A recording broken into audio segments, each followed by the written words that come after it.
Hello everyone and welcome yet back to the exciting edition of the GSMC Fantasy Sports Podcast, brought to you as always by the GSMC Sports Network. I'm your host, Christopher Shepard. Thank you all for tuning into today's show. It's going to be a fantastic midweek show. We're going to be talking about Thursday Night Football for a bit to start off today's show. Just giving you guys a general betting preview to start off with, then looking at some prop bets that I think might be able to hit for you. Then I'm going to continue my positional rankings, looking ahead to Week 5 of the NFL season with my wide receiver and tight end picks for this week. And then last but not least, I'll be giving you all a shadow report, my weekly shadow report of the wide receiver cornerback matchups that I feel will define fantasy football this week in that realm. Without further ado, let's begin the show with saying like, follow, and subscribe to the show on the network if you do feel so inclined. It's a great way to contribute to the show. It is greatly appreciated by all, especially me and my fellow podcasters. You should definitely go check out as well. Another thing before we get right into the show, I do want to remind you yet again that even though you guys have been doing an incredible job, I know we can do even better. Like, follow, and subscribe. But not only that, super chat, super thanks, and super stickers features here on YouTube are a great way to interact with the show. I love all the comments we've been receiving, whether it be questions, comments, concerns about your fantasy football team, or just about the topics I talk about in this show. Whatever way you want to get your opinion out there, I appreciate it, and I will talk about your comments as much as possible on this show. So keep on doing what you guys have been doing. Without further ado, let's jump right into today's show, starting off with a general betting preview of our Thursday night football game for this week. A big NFC South game that could have potential playoff implications. I know that it's a little bit early, but at the end of the day, when I look at these two teams, with all due respect to the New Orleans Saints, in the NFC South, the Tampa Bay Buccaneers and the Atlanta Falcons, at the end of the day, I feel like will be the ones to emerge as the true contenders to win the NFC South title. So this game in Atlanta certainly has a lot of huge implications. Let's talk about this from a betting perspective for a little bit. Surprisingly, Atlanta is a 1.5 point favorite. The line did move. There were recently 2.5 point favorites, so the line did move. Kind of in favor of Tampa, but not fully. Over under 43.5 points. The Tampa money line is plus 115. The Atlanta money line is minus 135. So as you can see, odds makers are expecting a close game. Odds makers aren't necessarily willing to budge, though, on the concept that since Atlanta has a home game, they should be the favorite. And I disagree. I look at the Bucs and think they're the first team that I want to talk about in this match because they have been the more impressive one. They have been a team in the NFC who I feel like can beat anyone and anyone on any given Sunday or Thursday or Monday, if you so give them the time. When I look at the makeup of this team, right?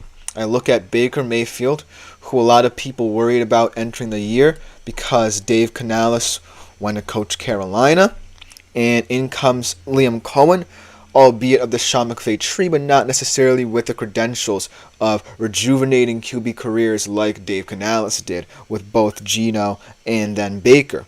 So it was kind of a question mark as to how this offense was going to look entering the season. But Baker has proven time in and time out that he continues to be one of the more underrated, underappreciated quarterbacks, most importantly, in the NFL. And I think that the reason why this season he looks much more confident in himself is because last season he did have that confidence and moxie, but that was mostly what carried him through that season. This year, it feels different.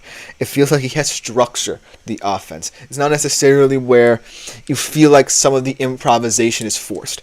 Every single thing that he does, whether it be out of structure or in the pocket in this offense, is with intention. And his receivers, Mike Evans, Chris Godwin, are really creating this very nice chemistry for him as well in that wide receiver room. And I think that because of this, the Bucs are a team that I expect to be in any game as the season goes on. Already 2 very impressive wins in the NFC on their resume, but they do have a tough stretch of games where in the next couple of weeks they face teams such as the Saints, the Ravens, the Chiefs, and the 49ers. Then they have a bye, and then they get into the easier part of their schedule where they can rattle off a lot of wins and ultimately take the NFC South crown. But, and I look at them, I feel like even in those tougher games, they'll have a chance. I don't think there's as much, top heaviness to the NFL anymore. It's definitely a lot more parity that we're looking at. And so the Bucks, why not let them have a shot? On the defensive side of the ball, I do still have my concerns, though. They're very injury-prone on that side of the ball. Vita Vea out for a couple of games, as well as Kalijah Kancey up front. So that interior defensive line really hasn't had all the depth and experience that we know it has. On the back end, a couple injuries there as well. A lot of guys having to step up as well. Jamel Dean having to step up early in the season. They still have Antoine Winfield Jr., who at the end of the day might just be one of the best, if not the best safety in the league. But I still have my concerns there. But overall, they are a bend, don't break unit. And I'm going to see it throughout the year as well. Let's take a brief respite from them and transition to the Atlanta Falcons, where I don't really know how best to describe them other than, say, a league average team. They're not necessarily, bad enough to warrant my stating that, but they're not exactly good enough to really catch my attention and say that they can win a game, even albeit at home, against a divisional opponent. Let's look at the offensive side of the ball first, and I think the offensive side of the ball is where most of the questions are being asked, even though the defensive side of the ball still has a lot of question marks as well surrounding it. Let's start with the offense. Kirk Cousins throughout this season has been a very Jekyll and Hyde QB. We've seen 2 game-winning drives where he's looked very impressive, very comfortable, but in the first game and a little bit of that game against Philly, there were moments where he looked stiff. That Achilles injury may have been impacting him from that he sustained last season in those games, that he wanted to protect himself as much as possible. But at best, he's managing the game enough for Atlanta to be in it at the end of the day, and that's why they have 2 impressive comeback victories over Philly and New Orleans in this season. But the negatives of this offense are the fact that Kirk Cousins can't give you much explosiveness outside of his passing ability, right? If you really want to open up this offense, you might have wanted someone that has more of a dual threat ability, and right now, Kirk Cousins is just a Goldilocks kind of QB. He's just right enough for the Atlanta Falcons to survive and advance each and every single week and hope they can compile enough wins to win the NFC South. And that might be good enough for Atlanta, but it might not be good enough for the structure of this team, because this team has a lot of talent at its disposal. In the way it's being utilized, yes, I can see some positives, but not a lot to take away in these first 4 weeks. I like how they're using Drake London in the red zone. I like that they're trying to get Bijan Robinson a lot of touches, albeit with topsy-turvy effect. I like that Darnell Mooney has emerged as a vertical threat, and I like that Tyler Algier still is proving why he's one of the better kind of backup hybrid running backs in the league. And so, while I want to like this Atlanta Falcons offense, I can't, knowing that a little bit of it is Kirk holding them back with some of the limitations he has in terms of what he can bring in terms of the versatility of this offense. I appreciate the fact that Atlanta wanted to diagnose a quarterback who can keep an offense on schedule and maybe get it to find its rhythm a bit more than a Desmond Ridder, but I think that ultimately it's not fully coalesced, and I'm still waiting for it to coalesce in order for me to be all in on Atlanta competing with Tampa to win this division. So, that being said, I still think this can be a competitive game. I feel like on the defensive side of the ball is where Atlanta might have a little bit of an advantage. They are healthy. They have playmakers on that side of the football, and Judon on that defensive line, and as a linebacker, kind of playing a hybrid role. You have A.J. Terrell as a corner. You have Jesse Bates, one of the best, if not one of the better safeties in the league as well. And you really have a structure that you feel like you can build around to sustain that side of the football. Raheem Morris, obviously a more defensive-minded coach. But then I look at Tampa, and I look at how confident and revitalized Baker looks. Confident in throwing balls into tight windows. Confident in working sideline to sideline, confident in working most importantly out of structure, confident and most importantly keeping this offense on schedule. And the emergence, moreover, of a guy in Bucky Irving at the running back position who hasn't been this successful. The running back position hasn't been this successful in terms of hard-nosed running than honestly Doug Martin.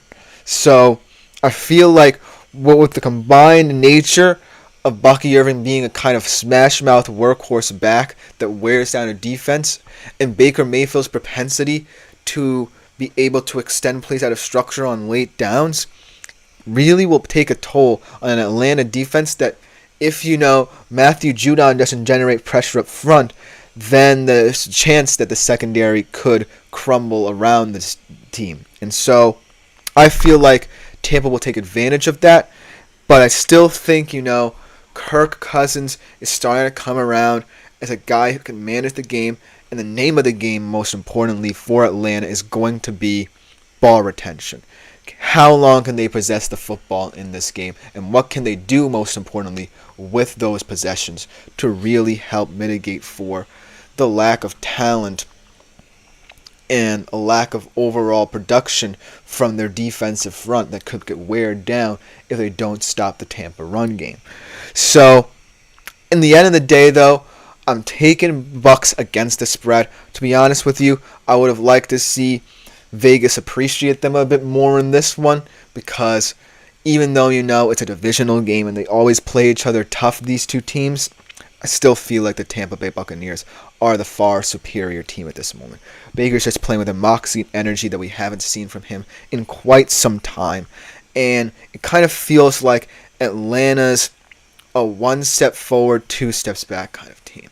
You feel like they're making slow and steady progress on the offensive side of the football, and then there are drives where they just can't contain the football for long stretches, and it's concerning to say the least. That being said, if you want a score prediction from me, I'm going to say Tampa 31, Atlanta 20. Tampa's going to pull away late in this game. I stand by my prediction of Baker having 300 yards, 3 TDs in this one as well that I made in a prior episode. And I think that ultimately Tampa will be happy with their performance in this game and be happy where they stand in the NFC South after this game. Let me know what you think in the comments, because it's certainly an interesting divisional matchup this early in the season. With that being said, we're going to take a quick break, and after we come back, I'm going to give you a more general overview of some prop bets that I think will hit in tomorrow night's game as well. So we'll be right back after this short break. Don't go anywhere. I feel like I'm losing my mind. Is everybody in the world blind? Please, Lord, give me a sign, a sign. I feel like I'm losing my mind. Is everybody in the world blind?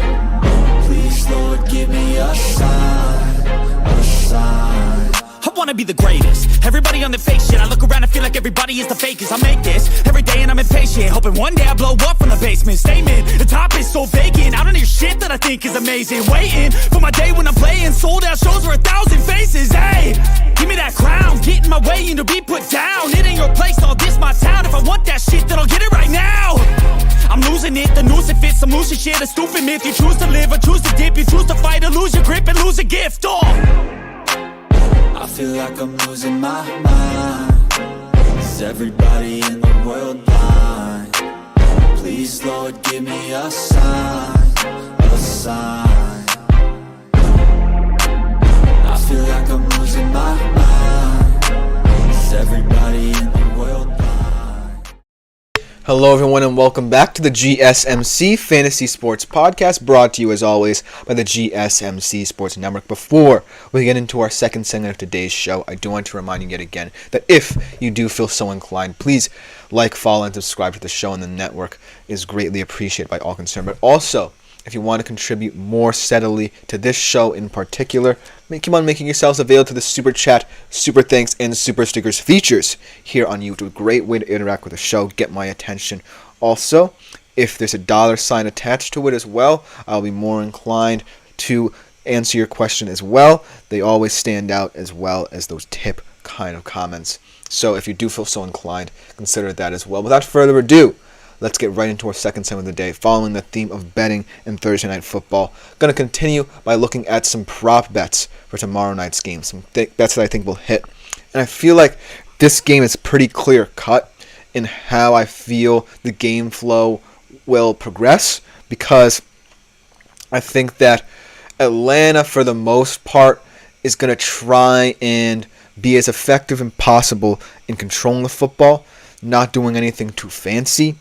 And the Bucs are going to try and come out off guns blazing in this game as well, to try and wear down a Falcons defense that is, like I said, very bend but don't break. So without further ado, let's jump right into our segment right here, starting off with a bet that I feel pretty safe in mentioning here, but he could prove me wrong in this game. Let's just say that. As I don't have a graphic for this game, I didn't think. So we're just going to do it without the graphic anyways. I think that it's going to be even better that way. But I'm going to start off with Kirk Cousins and his prop bet for this game. I'm saying he's going to go under 226.5 passing yards. At minus 114, I think this is a very safe bet because, like I said, Kirk Cousins isn't a fancy quarterback. He isn't someone who's going to throw the ball vertically all the time. Yes, he's had a couple of big plays to Darnell Mooney, and I like that Darnell Mooney is emerging as someone who you have to account for in this Falcons offense. But at the end of the day, I don't expect Kirk Cousins to take too many risks in this game. I feel like the way Raheem Morris sees this offense is one that, yes, has a lot of fascinating weapons to utilize, but most importantly, can be a ball control offense as well.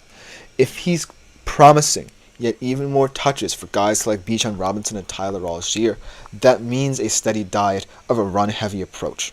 And what they're going to try and do in this game is take advantage of a slightly depleted Bucs front and try and get them to back off a little bit.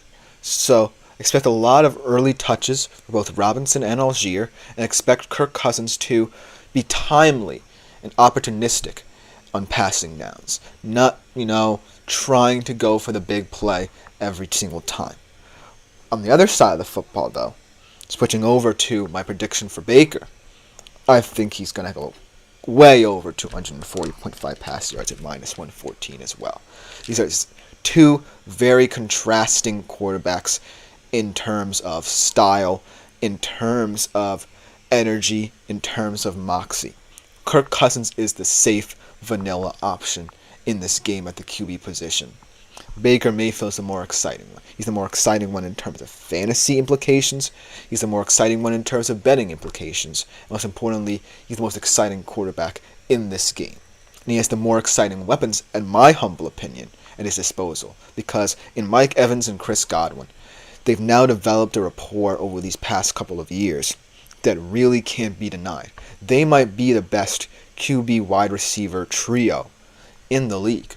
I'm not saying that, with, any regrets. I'm saying that because I truly look at them as a paragon of consistency, a group that feels like it can do no wrong, and most importantly, feel they have an advantage in this weak division, not just to win this division, but to compete in the NFC side of the bracket. And so, Baker's just going to continue to show that he's unafraid to be a gunslinger in this system as well.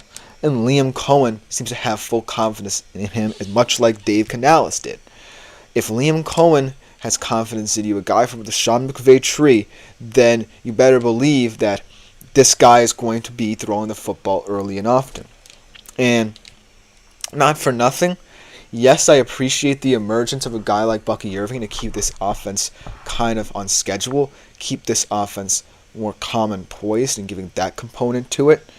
But I also have to look at how the Bucs can compete in the playoffs, because purportedly you're going to be facing teams who are healthier than they are right now, and you're going to be facing teams that have explosive offenses as well. And right now you kind of want to prepare for that moment if you're the Bucs, by practicing against teams who you feel like you can soundly beat, but also are in your division. So look for Baker Mayfield to come out all guns a-blazing in this game, like I said. And these next two bets I want to talk about kind of go hand in hand for the Bucs. Kind of go with the trajectory of how these players' seasons have panned out. Rachaad White under 32.5 yards and Bucky Irving over 38.5 rush yards and minus 114. And this seems pretty easy to me because I had kind of high hopes for Rachaad White. I didn't know enough about Bucky Irving to completely say that I was confident in him kind of winning over the starting job there in Tampa, but that's what the narrative has looked like early in the season. Rachaad White has not gotten as many snaps as people projected, and Bucky Irving really has made this running back position his own.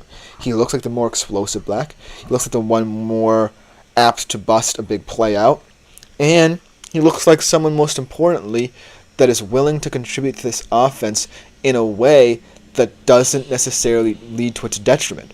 Because when I think about the Bucs offense, I think about what Baker Mayfield can do on later downs, on second and manageable, third and manageable kind of situations. You need to preempt it with a run that's intentional and not a run where you feel like, well, if I only get, 2 or 3 yards out of it, then I might not be able to move the sticks on 2 consecutive downs. You want a 6-yard, a 7-yard gain. And that's what Bucky Irving looks like being for this team. The guy who can get you that extra 3 to 4 yards on first down rather than just 3 yards in a cloud of dust. So that's why I feel the narrative is shifting in that running back room in Tampa. And that's why I feel betting is favoring Bucky Irving right now. And so the narrative might change yet again because I still like Rachaad White as an option in that running back room, but he's not the one I feel more confident in at this current stage for them, especially in this divisional game. So look for Bucky Irving to have more yards in this situation. Look for him to be a popular prop bet for you. And then on the Falcons side of things, there are many different bets you could have I could have chosen, or you can choose to bet on yourself. But these two players in this offense were perhaps the most heavily scrutinized, looking ahead at this season and what Kirk Cousins coming in could mean for both of these players. Because both of these players in a Desmond Ridder-led offense and an Arthur Smith-led offense as their coordinator, as their coach, it really did not work.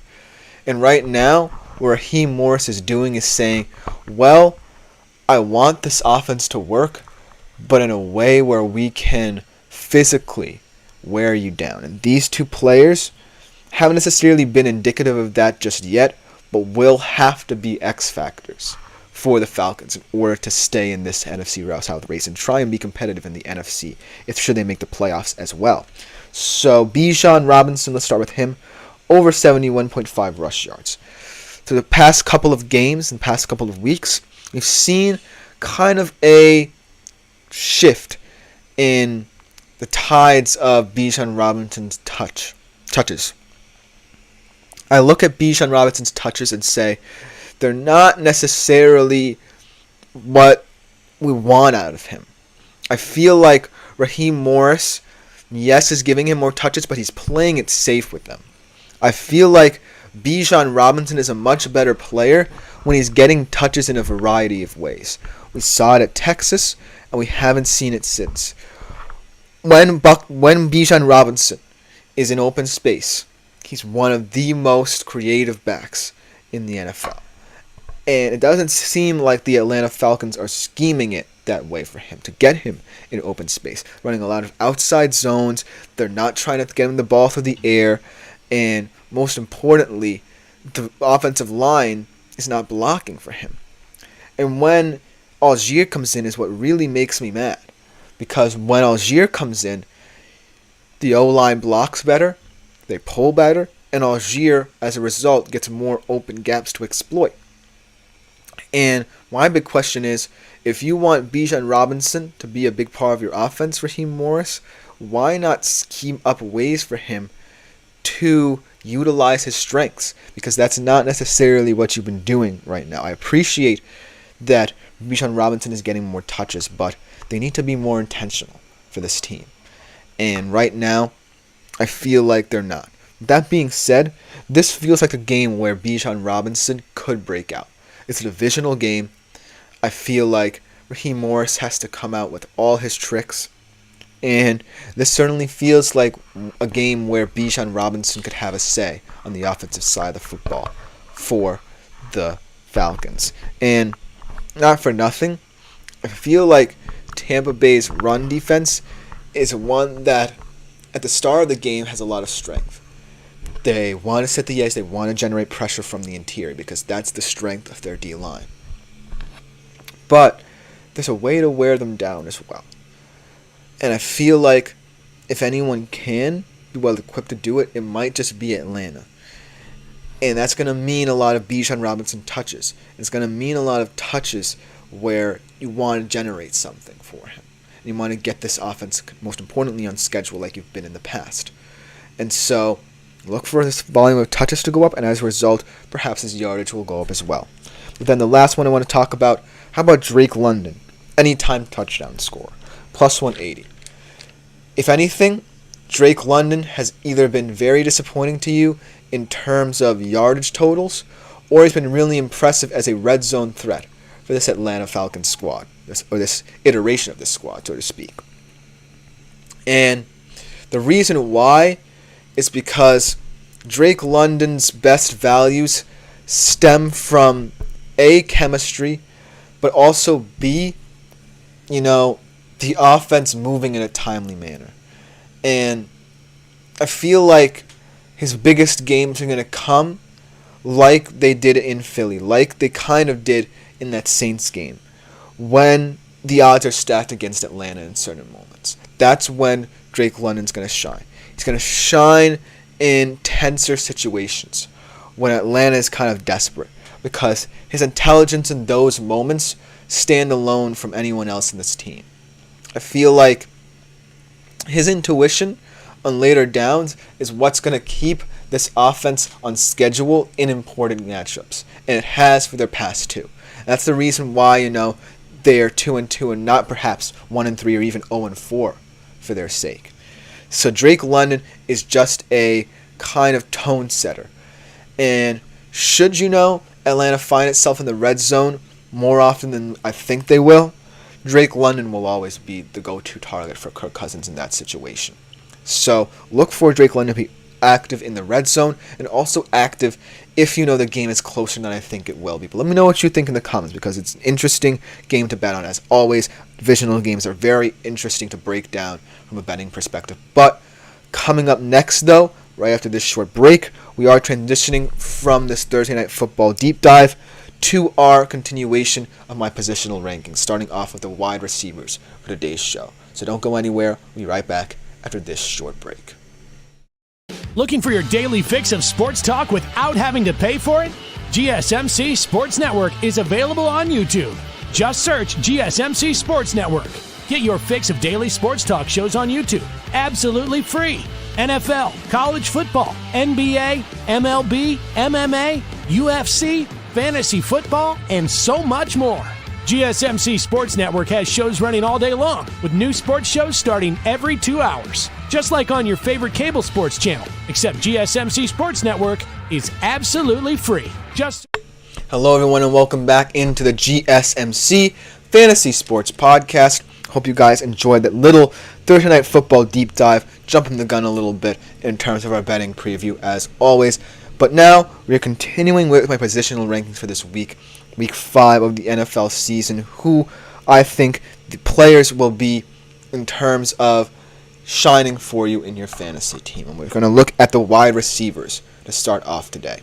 And all 5 of these guys that I've compiled are weird in that, there are some stars on here, but there are also players who I feel like a lot of people might underappreciate or undervalue in fantasy as well. But they're still difference makers for your fantasy football team. They still set the tone for your fantasy football team. On any given Sunday, these guys can shine out for you. There is one kind of long shot that I'm holding out on this weekend. It's going to depend on who his quarterback is. But I'm confident in all of these guys to kind of set a nice tone for your fantasy team, to get you off on the right foot in Week 5. Without further ado, let's jump right into them. Starting off with a guy who's playing tomorrow night, Mike Evans against the Falcons. It's going to be a fascinating matchup. I'm going to talk about this matchup a little bit later in my shadow report. But at the end of the day, Mike Evans is always a fascinating player to watch. A paragon of consistency, as I like to say. 23.4 fantasy points last week against Philly. And it's just going to continue to show in these more competitive games why he's the most competent player in them as well. He's the difference maker still. And not for nothing, Baker is trusting him even more than he did last season, which is a scary proposition because last season, Mike Evans still put up 1,000 yards, and it was his 10th straight season in doing so.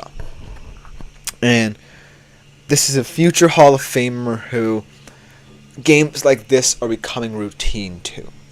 He's seen a lot of different quarterback play over the years, whether it be erratic, whether it be confident, whether it be Super Bowl winning, like with Tom Brady. And now, more than ever, it's weird saying this because he did have Tom Brady at the quarterback position, but this connection between him and Baker Mayfield is the most magical there's been. And I'm not saying this lightly because they still have a long way to go, and this next stretch of games will prove to me if I can take the Bucs legitimately as a contender in the NFC and potentially to make a deep run in the postseason. But right now, just know that Mike Evans, more often than not, will still be a fascinating fantasy option for you. In whatever game he's playing, on any given Sunday, Mike Evans has a chance to go off, and he will continue to do so as long as this connection between him and Baker is electric as always. That's just my 2 cents. Let me know what you think in the comments about this, because Mike Evans has been, like I said, a paragon of consistency both in real life and fantasy football. So it's ultimately up to you how you view him and how you view this matchup, but he can't go wrong. You can't go wrong with him. The next player I have on this list is a guy who's really come into his own. I was really surprised when I first saw my full kind of Commanders game with what this guy brought to the table. Terry McLaurin. I feel like, I was kind of down on the Commanders' offense after the Dotson deal that saw him go to Philly. And I was worried that Terry McLaurin, even though he would have a lion's share of targets, would have an unnecessary weight placed on his shoulders while with breaking in a rookie quarterback.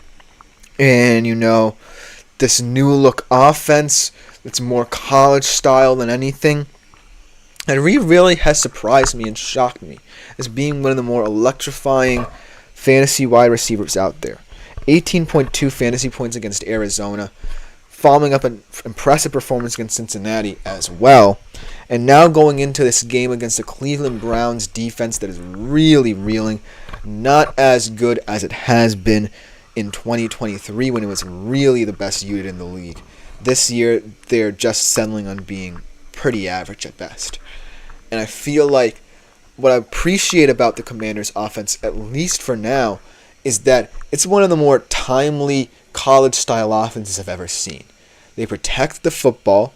No mistakes from rookie Jaden Daniels so far. Not many. He had a pick in last game, though.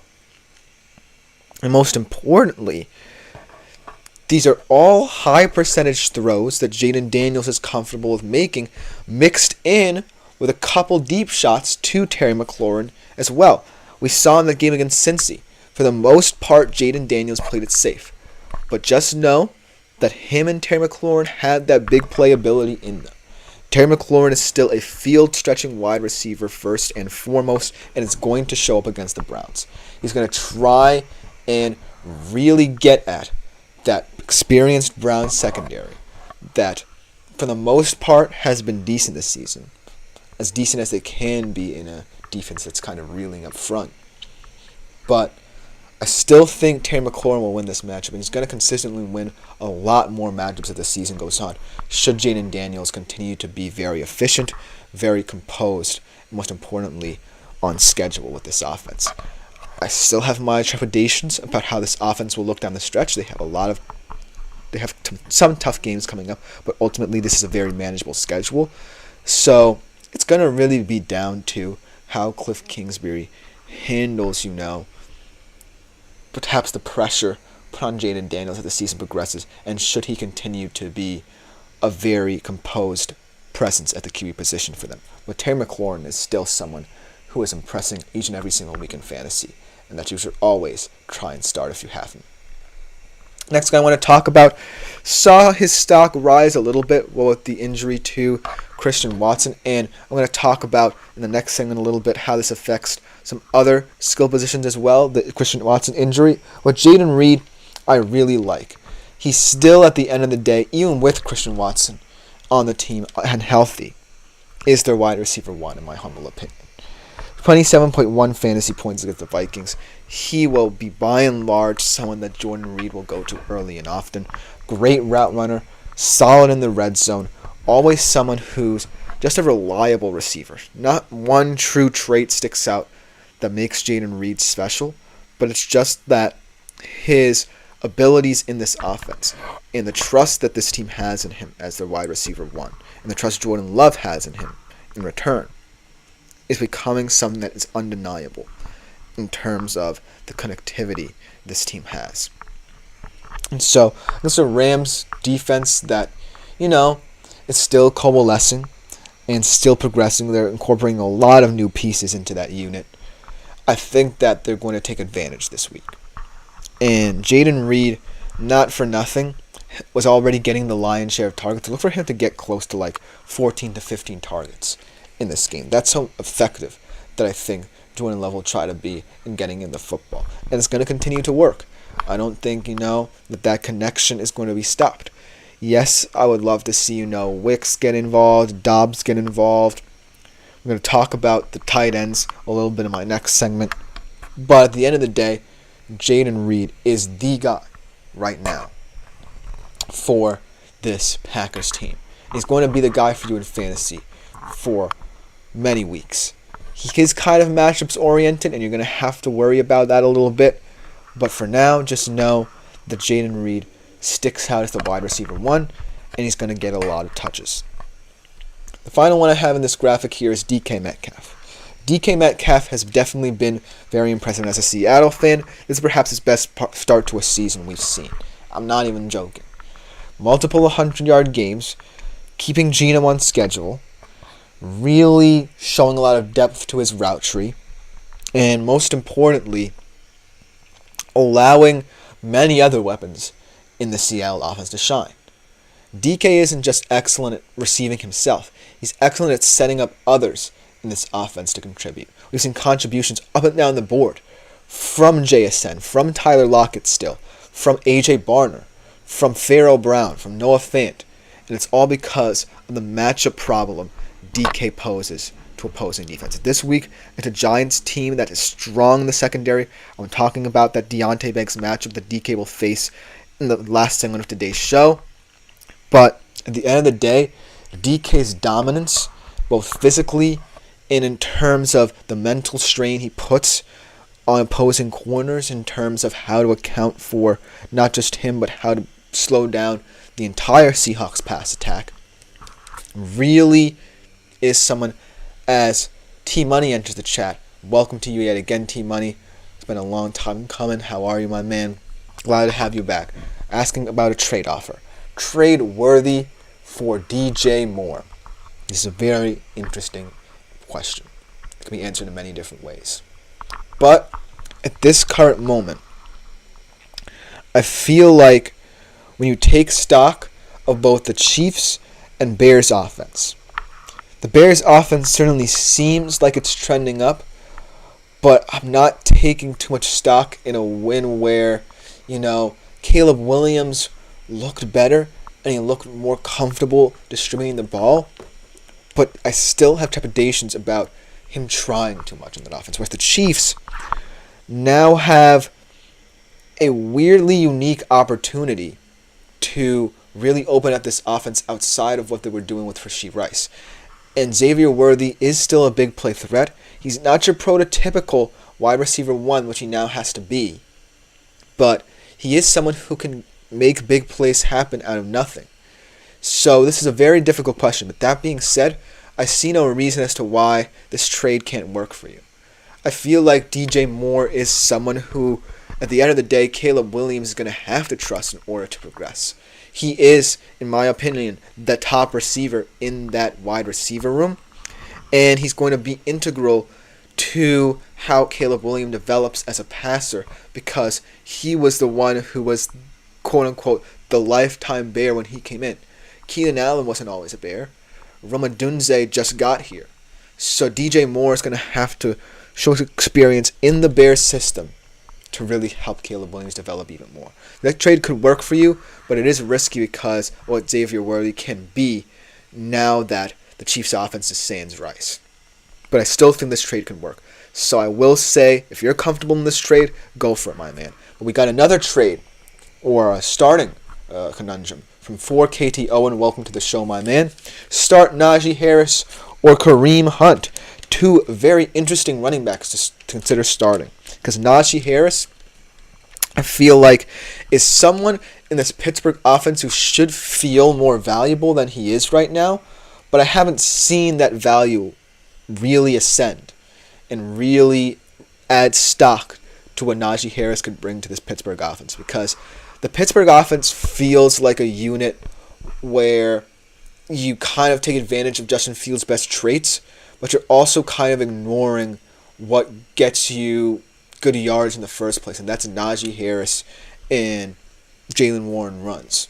You get what I'm saying? Whereas Kareem Hunt, he's someone who I don't really trust in this Chiefs offense as much as I feel I should, because I don't necessarily think the Chiefs want to utilize that running game as much, even with Pacheco. You know what I'm saying? I feel like they use the run as a way to try and diversify their game script a little bit. They don't necessarily use it often enough to convince me that a Chiefs running back should start on your fantasy team. So by default, I would say Najee Harris should be your start going forward, but it really is an awkward decision because neither of them really stand out in their respective offenses as much as I would like them to, if you get what I'm saying. But still, if that's the question on the table, I would start Najee Harris. And then T-Money says, bet good. Then my wide receivers will be Chase, CeeDee Lamb, DK, DJ Moore, and Jameson Williams. So that would be a fantastic wide receiver room for you. Good luck with both of you on your fantasy football exploits this week, as always. But getting back to the matchup problem that DK Metcalf can propose to the Giants, he's just a very physical kind of guy that really will put stress on a Giants defense that can be opportunistic at times, but at times can be gashed. And then the final guy that I want to talk about, this is my long shot guy. And I could really have mentioned anyone from this wide receiver room, to be honest with you, because they're going up against one of the most anemic secondaries in the league. I'll pick an Alec Pierce versus the Jags as a guy who, as a long shot option for you, could be an interesting start. And if it's Joe Flacco starting for the Colts, look for there to be a lot more big plays in this offense. Both him and Pittman, like I said, will line up in the perimeter more often than not. Actually, Alec Pierce at 77% does align more in the perimeter, more often rather, than Michael Pittman Jr. So look for him to be a vertical threat in this game. Really put pressure on a very weak Jag secondary, even with guys like Darnell Savage and Ronald Darby. Just very weak overall in terms of trying to generate takeaways. So look for not just Alec Pierce, but this entire Colts wide receiver room potentially feast on the Jacksonville Jaguars secondary. Always look for that one matchup that you feel is kind of pushing it, but can still get you a lot of points. Let me know what you guys think in the comments. Thank you to T-Money and 4KT Owen for these comments as well. But coming up next, we transition to the tight ends. Which tight ends do I think will shine in Week 5? Don't go anywhere. We'll be right back after this short break.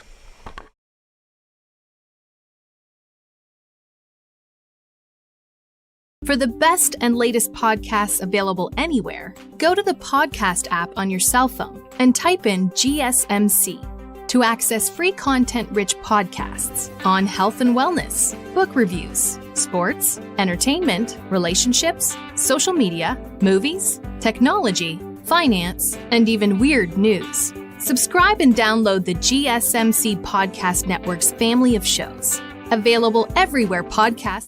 Hello, everyone, and welcome back into the GSMC Fantasy Sports Podcast. And much like last segment, I'm just going to continue with my positional rankings for my fourth segment of today's show with the most volatile position in all of fantasy football, the tight ends. Now, this list is highly indicative of how volatile I am usually thinking about the tight end market getting, because all four of these guys are solid tight ends. I also have a long shot here that I kind of alluded to in that previous segment. All of them are solid, but you really don't know what these guys can bring to the table until game day, if you feel what I'm saying. We've seen it with tight ends around the NFL, not just the four guys I'm about to mention, because the position, whether in real life or in fantasy, seems to be changing value week in, week out. And I don't know how much you place stock or place weight in determining your tight end for each week. But it's certainly becoming an interesting group. It's not just about, that young-old split that we've always talked about, where guys like Laporta and Kincaid and Bowers will eventually usurp the Kelce's, Kittles, and Andrews of the world. No. There's a clear median now. There's a clear muddled medium where you have an amalgamation of guys who can go out and produce huge fantasy points for you and get huge fantasy points for you, so to speak. So without further ado, let's try and make sense of the mark with four guys who in week 5 at the very least could project to have big games. Starting off with a guy in that younger group, Dalton Kincaid. It's a big game for him and the Bills as they take on the Texans. And this game is one of those games where both of these teams, coming off different results, so to speak, the Texans a win, or the Bills a loss, both teams kind of feel like they lost last week. The Houston Texans almost lost to the Jacksonville Jaguars, where a week before, the Buffalo Bills blew their doors off. But then, the Buffalo Bills lose very handily to the Baltimore Ravens. So, this game has just become very weird because everyone thinks these are two teams who could eventually at least advance to the NFC divisional round, if not the championship round, in the AFC. But it feels like both of these teams are kind of in a weird place. And Dalton Kincaid, where he all falls into this, is someone who can break the mold. Someone who can not just break the mold in this game for the entire season. But in this game, we just boil it down to this game, he has to be the X factor for the Bills. Because I think what we saw the Ravens do was they really showed how you can limit Josh Allen when you take away some of his receivers that he's looking to stand out. That room looked very barren in that game. It didn't look like the one that was so versatile and volatile through 3 weeks. It got exposed. And so you need a guy like Dalton Kincaid to step up if you're the Bills, week in, week out. He did, have 5 catches for 47 yards in that game, to the tune of 9.7 fantasy points. That's not good enough. That's not good enough if you want to keeping on schedule if you're the Buffalo Bills on the offense side of the football. And that's what Joe Brady wants, just to play mistake-free football. There were too many mistakes on that game. But this could come back to bite me because I still feel Josh Allen is starting to become more comfortable in not just the usual suspects like James Cook and Kincaid. He's becoming comfortable distributing the ball to all different areas of the field. Obviously, teams have now found a way to exploit that, but I still feel like they'll have the upper hand offense versus defense in this game. I don't necessarily trust the Texans defense as much as they often do because they allow the big play to a Jags team that haven't had many big plays this season. So look for Dalton Kincaid to be one of those X-factor-ish weapons for a Bills offense that's going to need him. And then I look at a guy in Brock Bowers, another one of the younger generation, against this Broncos defense. It's actually quietly becoming one of the better units in the league. I look at Brock Bowers as someone who has gotten the short end of the stick to start the season, right? Because the Las Vegas Raiders were never going to be the most pass-happy team in the league. And everyone knew that even though Brock Bowers is a game changer at the tight end position, there's never been a tight end quite like him in the draft that could go that early and a lot of people would have no qualms about.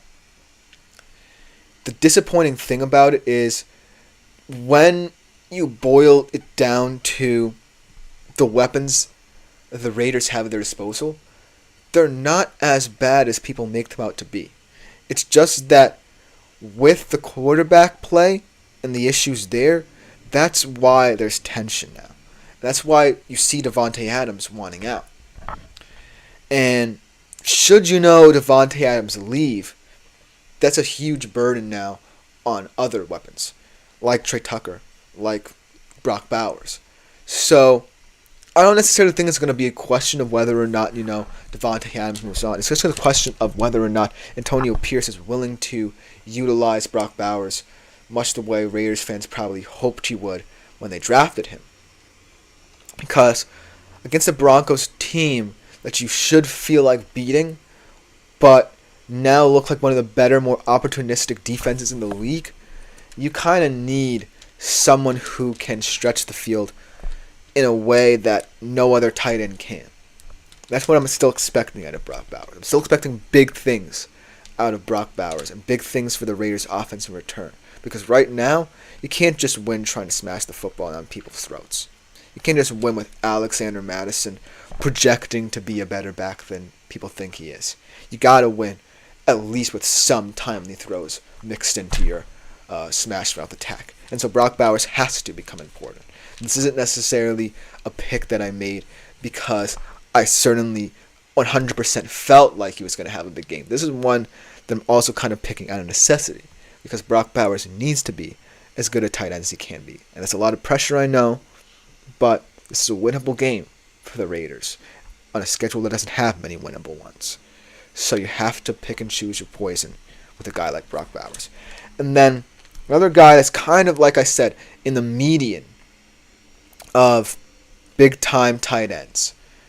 A guy who I really feel like could come into his own in these coming weeks because Dallas really is ringing the alarm bells in terms of the lack of weapons outside of Dak and CD on that offensive side of the football. Jake Ferguson.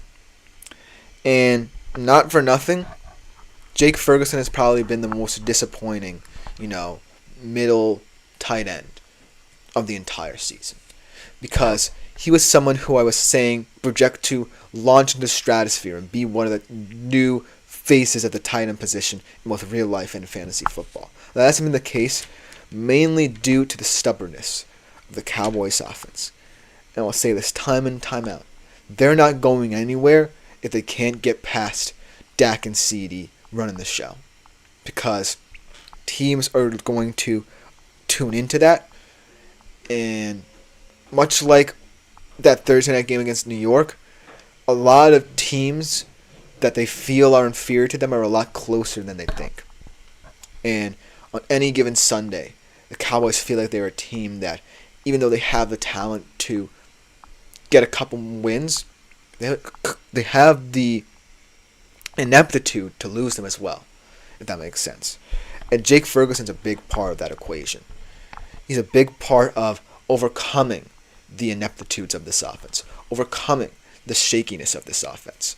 Because what we saw from him last year was a guy who can, in the red zone, be the difference. Because the Cowboys' red zone offense probably wouldn't have been as good last year had Jake Ferguson not been there. And this year, I want to see more of that as well. It's not all about the big play. It's not all about CeeDee Lamb ending the game on one big play. It's about levels. And right now, there's no levels to this Cowboys offense. And so Jake Ferguson, this is also kind of a necessity pick against the Steelers defense that was kind of exposed against a backup quarterback at that, and a wide receiver room that hasn't really impressed over the past couple of weeks. So now you kind of feel like you have an advantage here, because you just have to take it if you're the Cowboys. You can't, not see other teams perform against these teams you should be beating, perform well against them, and just counteract what they did well. Your game plan has to be, I'm going to utilize every single one of my offensive weapons to the best of my abilities. So that's why Jake Ferguson is on my list. And the last guy that I want to talk about, my long shot guy, a guy who a lot of people might bash me for mentioning, but I'm going to stick by because his tight end partner in that room has been getting a lot of fantasy attention recently for his play against Minnesota. Well, let's talk a little bit about Luke Musgrave. Because yes, Tucker Kraft has been getting more attention than him. Looks like the better one. Looks like he's getting a lot more of the target at the tight end position than Musgrave. But I think what I like about Luke Musgrave is two things. The extent of what the Christian Watson injury means to the Packers' overall depth at the skill positions, and also the necessity to utilize a guy like Luke Musgrave in a two tight end room. Because Tucker Kraft is excellent in a lot of things. Yards after catch, running routes, being physical at the catch point. But so is Luke Musgrave as well. And you kind of need that duality if you have two tight ends as excellent as these two guys. Because you can't necessarily underutilize one just to make the other appreciated. If you have two tight ends who you believe can start on any other team in the NFL, then utilize them. I feel like Luke Musgrave is a very valuable asset in the red zone. Very valuable asset in short yardage situations.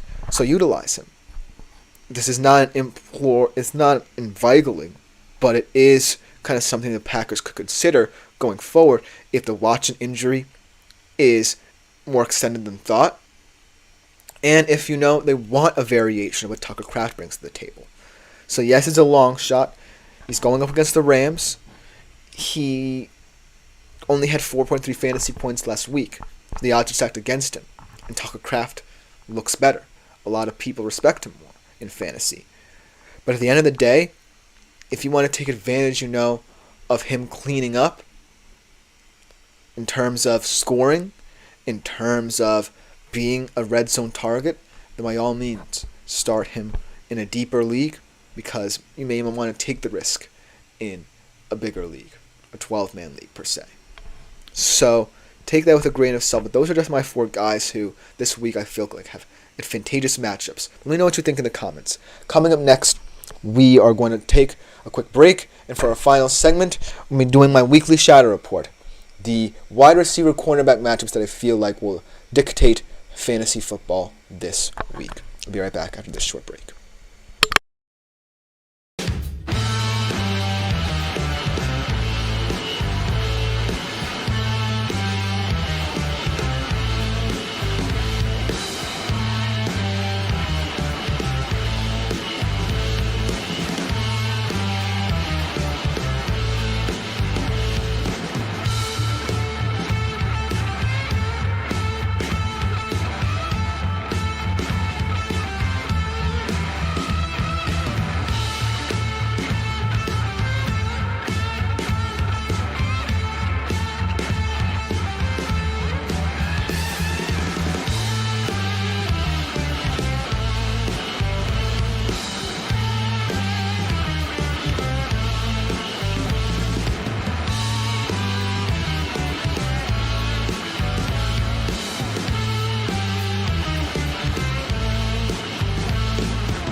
Hello everyone and welcome back into our final segment of the day here on the GSMC Fantasy Sports Podcast. And this is one that's been getting ever more popular week in, week out. A segment that I love doing is my weekly shadow report. The wide receiver cornerback matchups that I think will dictate your and potentially my fantasy football weeks.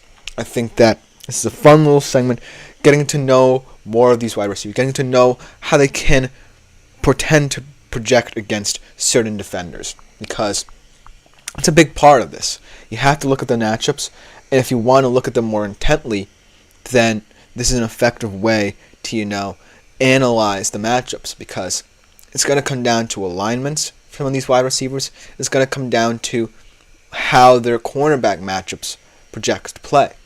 And so, I know some of you guys may like my wide receiver rankings a little bit more, but this is just, a deeper analysis of what could happen and what I project to happen in these matchups. Without further ado, let's jump right into the matchups that I think will be dictated this week by wide receivers and cornerbacks around the league.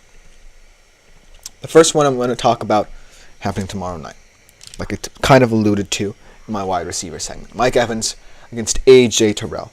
Very, very popular matchup. They faced each other actually 3 times in the league ever since A.J. Terrell was drafted.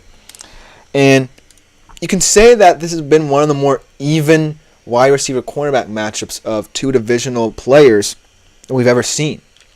Last year, when they played each other last, week 14, Mike Evans was actually held to 5 yards by A.J. Terrell. That's pretty impressive.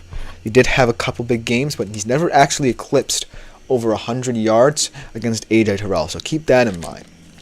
That being said, though, this year, Atlanta has allowed the 8th fewest fantasy points to any wide receiver, so make of that what you will. And for what it's worth, some of the receivers that A.J. Terrell has had to face were George Pickens and Devontae Smith. So, it just was to show that A.J. Terrell has had a lot of experience developing into the corner that he is, facing off against guys in the AFC who have also been improving along with him. Because remember, A.J. Terrell is still a young player. I believe he's only about 25, 26 years old. And Mike Evans is someone who has just been more experienced, but still, with the depth of receivers in the AFC, A.J. Terrell is beginning to see a lot more different perspectives at the wide receiver position. He's seeing younger players, and he's seeing guys like Mike Evans. And so this matchup is really fun in terms of how it's going to play out, whether or not Mike Evans can get the advantage over of him yet again, or whether or not, A.J. Terrell's experience seeing both experienced receivers and younger, less experienced ones plays into this matchup as well. The second matchup that I want to talk about, though, is a matchup that I believe is the first time these two are facing off against each other. We kind of alluded to this one as well. DK going up against Deonte Banks. Actually, this is not the first time because I did find a picture of it to put in my graphics, so it's not the first time. But it's a matchup, that really is going to be predicated on whether or not DK Metcalf is going to be catching a lot of Geno Smith's passes, whether or not, he's being the physical presence to allow other Seahawks receivers to get open, because he's very good at both, like I said, in the wide receiver ranking. Whereas Deonte Banks, very young corner, second year in the league, had a gauntlet in the past 4 weeks of wide receivers to face. Let's name a few. Justin Jefferson, Terry McLaurin, CeeDee Lamb, and Amari Cooper. Every single time, he's pretty much been following them along the perimeter. But what I like about DK is while he spends 86% of the time on the perimeter himself, he's doing it in a way that's not all about, getting open for Geno. It's with the intentionality of running a route that allows others to get open. He's seen as the guy who, much like what we saw in Monday night's game, is the guy that's going to be on the sideline trying to, distract attention away from the middle parts of the field. He's the guy in between the numbers who can have big plays. And then when he's up in the slot, that's where his big plays come from. So look for this matchup to move around a little bit, because DK is such a versatile player, whether it be from the perimeter, where I expect him to be targeted a lot more, or in the slot, where most of his big plays come from. But look for him to, really impact not just Deontay Banks, but this entire Giants secondary, because he's a very special player in that regard. The third matchup that I want to look at here, that's kind of a special one as well. Another one that's very popular, Jamar Chase versus Marlon Humphrey. In this matchup, I don't necessarily have the stats on, but it's very competitive. Let's just put it at that. And I feel like this game is going to be predicated on Joe Burrow's timeliness in throwing the football. I know it sounds weird because Joe Burrow is someone who likes to stay on schedule as much as possible and then try to exploit defenses down the field. But in this game, it certainly feels like Joe Burrow is going to try and want to get these corners vertical, really test their abilities, because the Ravens secondary is still, despite, some of the issues to start the season, one of the best in the NFL. And Jamar Chase is just someone who, week in, week out, no matter what, we saw it with the contract situation the Ravens had, still is someone who's an enigma to opposing defenses. He still poses a very potent threat. And not for nothing, Joe Burrow has been looking more often to extend the field to Jamar Chase. We saw it in that Commanders game. He wants to add more verticality to what Jamar Chase can hurt you with. And it's always been a part of his game, but it's always also been a part of Joe Burrow's game. Trying to get vertical, but also trying to protect the football. And that's what's going to have to happen in this game as well. You're going to have to find that perfect balance where, Jamar Chase can have that big play on the field, but still also play mistake-free football, because the Baltimore Ravens have shown they pounce on people's mistakes. As Chaka enters the chat, welcome to you, my friend. Hey, would you trade Garrett Wilson for T. Higgins, Brian Thomas, and Kelsey? Redraft PPR league. I have Garrett Wilson in my own PPR league, and I must say he has disappointed to start the season. Whether it's because of the miscommunications between, him and Aaron Rodgers to start the year, or just the fact that Aaron Rodgers is just comfortable throwing the ball to guys like Lazard and guys like Williams, who are good in terms of contested catches, good in terms of route running, good in terms of, most importantly, his understanding of the game. And so he really hasn't shown up, but I expect as the season progresses, he will kind of grow into this offense as well. But then I look at the kind of group you're getting in return in T. Higgins, Brian Thomas, and Travis Kelsey. Look, they're not, the best of weapons in terms of how they project as target getters, but the volume of what they bring as a collective, I think, is better than the sum of Garrett Wilson's parts right now. Not to say that Garrett Wilson won't find his footing, but right now, I feel like it's going to be difficult when he does to truly make a difference for this team. Whereas T. Higgins is always going to see enough targets to warrant, a decent share of fantasy football points, especially in PPR leagues. And Brian Thomas, not for nothing, even though the Jacksonville Jaguars offense has been anemic and atrocious, he's gotten a lot of good looks. And, if Doug Peterson continues to call plays for Trevor Lawrence to get deep shots, Brian Thomas is going to be the beneficiary of that. As much as it will lead to the overall detriment of the Jags offense, that's the way it is. They're calling up a lot of deep shots for Brian Thomas, and those count as targets, and if he catches them, then that's good for him. I will get to your question in a bit, Adam Weber. I'm just trying to sum up Chakas because it's a very deep trade. And then Kelsey, he could, again, step into the spotlight now that Rashee Rice is hurt again. But he is an aging player, so that's something to consider. But overall, that haul is not bad for a player who has not lived up to expectations. So I would say that trade will be beneficial to you, and you're receiving a very balanced group in return. So that's a good trade, because I always preach balance on this show that you haven't seen before. But good luck to you, my friend Chaka, in your fantasy football exploits for this week. And then we get another one from Adam Weber.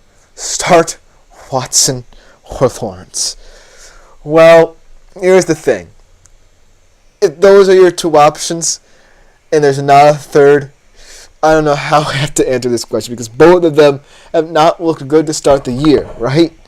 If you're Deshaun Watson, right, you really have not stepped into the role people were expecting you to step into as the Browns QB, really opening up this offense to the best of its abilities, especially in a Kevin Stefanski-led offense, like we've seen from him in the past. And if you're Trevor Lawrence, you've just been disappointing in every phase of the game, to be honest with you. You haven't even been impressive on the one trait that people like about you, which is your deep ball. And so it's really a conundrum. But if those are your two guys, I'm going to have to begrudgingly say Deshaun Watson. And here's why. I feel like if you're the Browns, you're in a situation where, yes, your offense is kind of crumbling around you. But you have to have a sense of optimism that things will start to get better, even though I think they won't. I think that, Nick Chubb getting back certainly adds a lot more optimism than if he were out for the whole year. But then again, I don't know how much of an effect he'll have on this offense, if at all. Because that's a tough injury to come back from when you're 30 years old, let alone when you're coming out of college, like the last one he suffered. So that's going to be an interesting thing to monitor.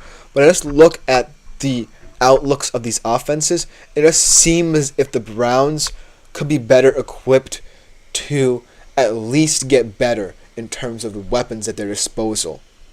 Like, for Lawrence, it's just ineptitude all around. And there's not showing any signs of progress. If there's an insistence that you're trying to get the best out of Lawrence's best traits, then that's going to lead to his detriment even further. So I just feel like right now, as weird as it is to say, Watson's in a better place. So if that's the question, and those are your two guys, I'm going to have to say Watson, even though neither of these guys are as appealing of a fantasy football QB as are still out there. I might even recommend that you look to the waiver wire if you feel there are some guys out there that could help you in your team. But good luck to you either way, because I still wish you the best of luck, my fantasy football exploits. Let's get back to the Shadow Report. Jamar Chase versus Marlon Humphrey should be a classic. Last one, though. Deontay Johnson versus Jalen Johnson. This is an interesting one that I kind of want to sum up briefly. This is a one where you kind of gain more confidence in Deontay Johnson, as Adam also says he has Rodgers and Jones on waiver. So that's a nice little pickup. I would feel a bit better about picking up Rodgers, even though he himself has had his struggles than, Jones. But Deontay Johnson versus Jalen Johnson is one of those matchups where I feel like, Deontay Johnson's getting confidence right, but the Bears secondary hasn't been talked about enough, and that's what makes this more appealing. Jalen Johnson is someone who I really like in this Bears secondary. And if the Panthers offense continues to try and take deep shots with Andy Dalton, continues to have this rejuvenated energy about them with him at the quarterback position, then the sky's the limit for them, because I really, really like them. Let me know what you think in the comments. That will just do for this show. This has been the GSMC Fantasy Sports Podcast, brought to you as always by the GSMC Sports Network. I've been Chris Shepard. Thank you all for your lovely comments. Continue to comment and follow, and subscribe to the show and the network as a whole. Thank you to the GSMC Sports Podcast for allowing us to host this show. We'll be back tomorrow, same time as always, 3:30 p.m. Eastern. But other than that, thank you all for watching. I've been Chris Shepard. I'm out.